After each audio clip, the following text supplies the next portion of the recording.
So this here's a gizmo I just bought Harbor Freight that's hopefully going to make my life a little easier with grinding stuff. Or, well, this is the box for it anyways.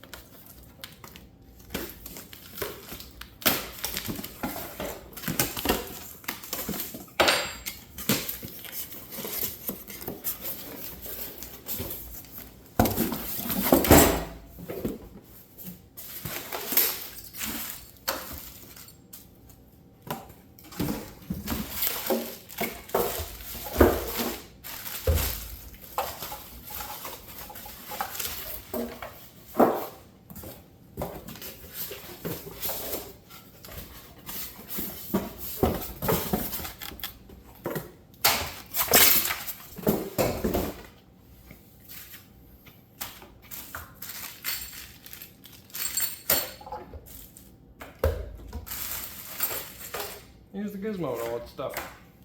Let's talk about it. All right, well the cat's out of the bag now, so we got the machine kind of hooked up. Now this is the rotary flex shaft thingy. I don't know what it's actually called, I didn't look it up, but basically it's got, oops! There goes the function, I guess. This end goes into a little square drive on this side. The square chuck, whatever. And it's got a little nut to tighten it. And that just transfers rotational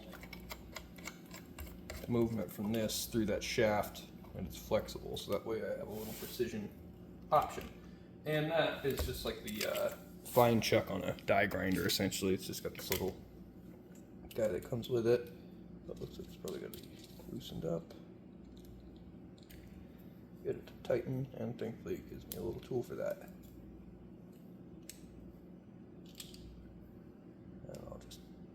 Cinch that guy down. Good. It does look like brass in there, so I don't want to do it too tight. Now, next piece is these little eye covers, which I, to be honest, rarely use, but I'll install them no matter what, because they came with it. Screw or bolt. I'll just use pliers to hold the nut, because this thing doesn't need to be crazy tight. Vibration. Helpful. And then it's got the little base plate, but it doesn't thread on anywhere. Oh, threads are on the thing, I see. It's a speed thing, because it does have a variable speed controller on here.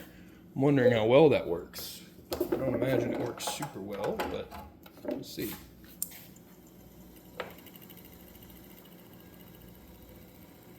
What's the lowest speed?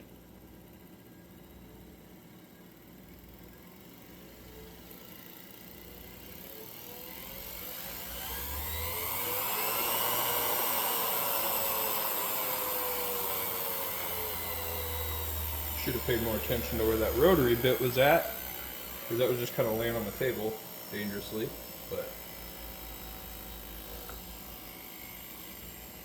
see if I can grind up this copper with it.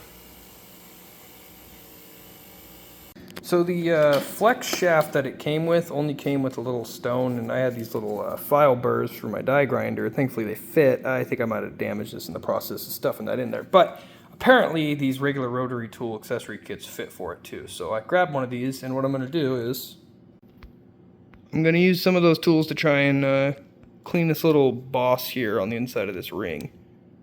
You can see it's kind of got a little bit of it was a coin ring, and I wanted to just clean that out just a little bit better than I have. Now that I have the stones and the polishing wheels, I can also polish it on the inside. I figured I could do this with the tools I already had, but this is going to be a good kind of real world test for it.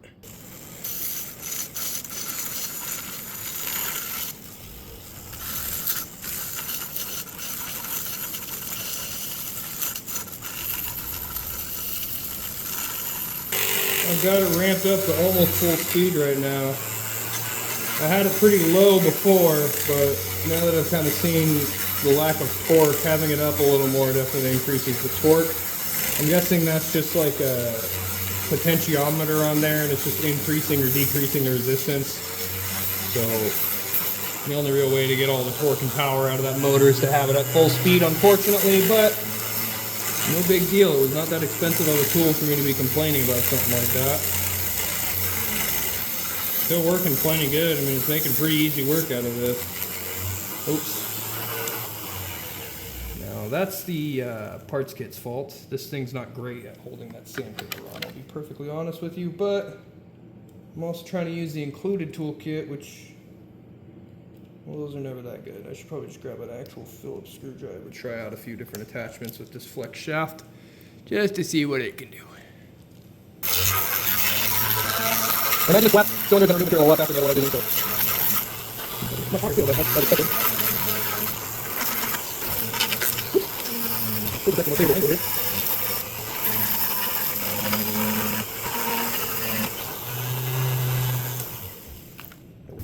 So we've got some polishing compounds. Gonna go ahead and use that.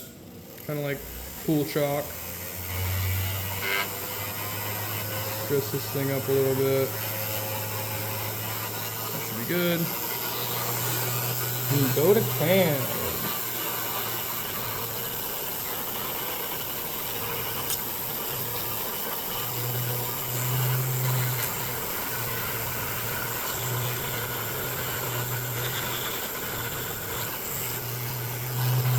So let's get here.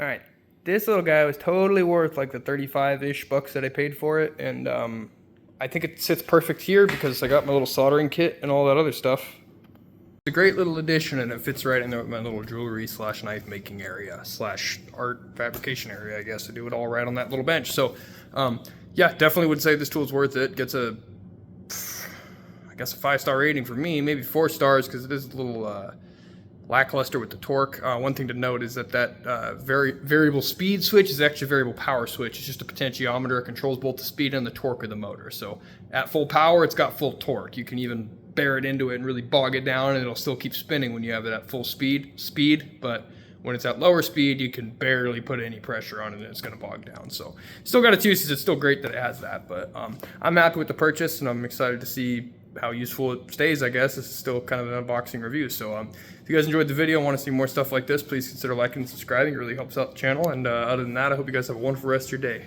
Stay safe out there, and God bless.